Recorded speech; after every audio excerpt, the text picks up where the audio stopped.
കണ്ടു കഴിഞ്ഞാൽ കണിക്കുന്ന പോലെ ഇരിക്കുന്ന ഈ പൂ കണിക്കൊന്നയല്ല കേട്ടോ, ഇതാണ് ആവാരം പൂ.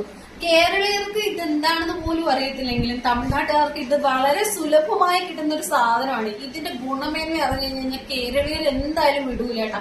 അത്രക്ക് പെർഫെക്റ്റ് ഗുണമേന്മയുള്ള സാധനമായി. എന്താണ് ഇതിന്റെ ഗുണങ്ങളെന്ന് അറിയില്ല, ഞാൻ നിങ്ങൾക്ക് പറഞ്ഞുതരാം.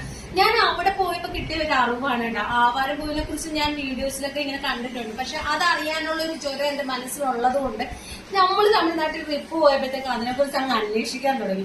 അന്വേഷിച്ചപ്പോഴത്തേക്ക് കൂടുതൽ റിസൾട്ടാണ് എന്നെ കിട്ടിയത്. അതുകൊണ്ട് തന്നെ ഇതെനിക്ക് മാറ്റി നിർത്താനായിട്ട് പറ്റില്ല. ഇനി ഞാൻ നിങ്ങളോടൊരു കാര്യം പറയാം. ഇത് ഫ്ലിപ്കാർട്ടിൽ നിന്നും ആമസോണിൽ നിന്നൊക്കെ പർച്ചേസ് ചെയ്യുന്ന ഒരു കാര്യം മനസ്സിലാക്കിയാൽ മാത്രം മതി. കണിക്കൊന്ന പൂ ഇതേപോലെ വരാൻ ചാൻസ് ഉണ്ട്. കാരണം കണിക്കൊന്ന പൂവിന്റെ ഏകദേശം അതേപോലത്തെ മുട്ടുകളൊക്കെ തന്നെയാണ് കേട്ടോ. ഞാൻ കാണിച്ചു തരാം. ഇതിന്റെ ലുക്ക് നോക്കിയേ.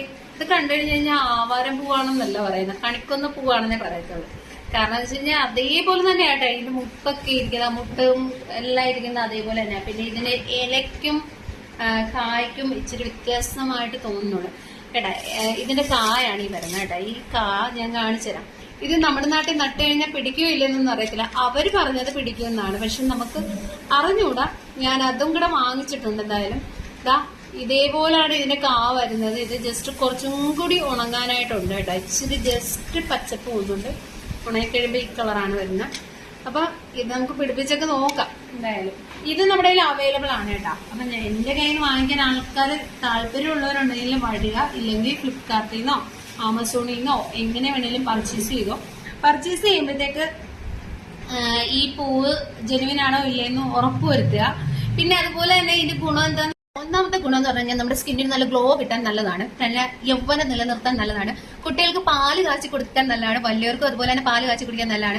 അതുപോലെ തന്നെ ഇത് പൂവ് ചായ ഇട്ട് കുടിക്കാനായിട്ട് നല്ലതാണ്. പിന്നെ ഇതിന്റെ ഇല ഏകദേശം വരുന്നത് ഇതേപോലെ പുളിയില പോലത്തെ ഇലകളാണ് ഇതിനകത്ത് വരുന്നത്. ഇത് നമ്മൾ പിന്നെ തലയിൽ അരച്ച് തേച്ച് കഴിഞ്ഞാൽ താരം പോകാനും എണ്ണ കാച്ച മുടി വളരാനും ഒക്കെ നല്ലതാണെന്നാണ്. ഒരുപാട് ഗുണമാണ് കേട്ടോ, പറഞ്ഞറിയിക്കാൻ പറ്റാത്ത ഒരുപാട് ഗുണമാണ് നമുക്ക് അവർ പറഞ്ഞു തന്നത്. നമ്മുടെ യൗവനം നിലനിർത്താൻ ഏകദേശം ഒരു മമ്മൂട്ടിക്കൊക്കെ പഠിക്കുന്ന ആൾക്കാരാണെങ്കിൽ, നമ്മുടെ ബോഡിയൊക്കെ നന്നായിട്ട് നോക്കണം എന്ന് ആഗ്രഹം ഉണ്ടെങ്കിൽ ഈ പൂ നമ്മൾ ഉപയോഗിക്കുന്നത് ഏറ്റവും നല്ലതായിരിക്കും കേട്ടോ. അത്രയും നല്ല ബെനിഫിറ്റ് ഉള്ള ഒരു സാധനമാണ് ഈ പൂ എന്ന് പറയുന്നത്. ഞാൻ എന്തായാലും വെച്ച് വെള്ളം തിളപ്പിച്ച് കുടിച്ചിട്ട് വരാം. എന്തായാലും നിങ്ങളെ ഇങ്ങനെ കാണിക്കാം. ഞാൻ എന്തായാലും കുറച്ചെടുത്ത് തിളപ്പിക്കുന്നുള്ളൂ. പൂ പച്ചയായതുകൊണ്ടാണ് ഇത് മഞ്ഞ നിറത്തിൽ കിട്ടിയിരിക്കുന്നത്. ഉണക്കയ്ക്ക് ഈ നിറമല്ല, ഇച്ചിരിയോട് കളർ ചേഞ്ച് വരും. പിന്നെ ചായയൊക്കെ ഇട്ട് കുടിക്കാൻ നല്ലതാണ് കേട്ടോ. ഇതിന്റെ ടേസ്റ്റ് എന്തായാലും നോക്കാം. എനിക്ക് അരുചിയൊന്നും വല്ലാത്ത പിടിക്കത്തൊന്നും ഇല്ല. നോക്കട്ടെ. കുഴപ്പമൊന്നുമില്ല കേട്ടോ, കുടിക്കാൻ പറ്റിയ ടേസ്റ്റ് തന്നെയാണ്. നമുക്ക് മാറ്റി നിർത്തുന്നൊന്നുമില്ല, അതുകൊണ്ട് കുടിക്കാനൊക്കെ പറ്റും. അപ്പൊ എല്ലാവർക്കും ആവശ്യമുണ്ടെങ്കിൽ എന്തായാലും എന്റെ ഈ